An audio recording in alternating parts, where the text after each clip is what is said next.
رسول اللہ صلی اللہ علیہ وسلم نے ارشاد فرمایا، جو تم سے تعلق توڑے تم اس سے جڑو، جو تم محروم کرے تم اسے عطا کرو، جو تم پر ظلم کرے تم اسے معاف کرو۔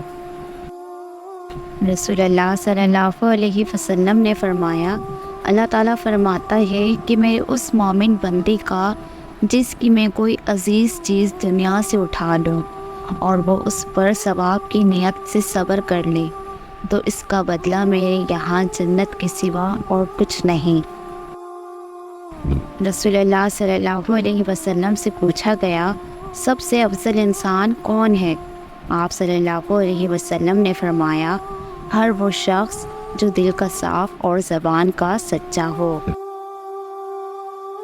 جانتے ہو 3 کام اللہ کو بہت پسند ہے۔ نمبر 1، ٹوٹے ہوئے دلوں کو جوڑنا۔ نمبر 2، دل نہ چاہتے ہوئے بھی معاف کر دینا۔ اور نمبر 3، کسی کی گناہ پر پردہ کرنا۔ ویڈیو پسند آنے کی صورت میں اسے لائک، شیئر اور سبسکرائب کیجیے۔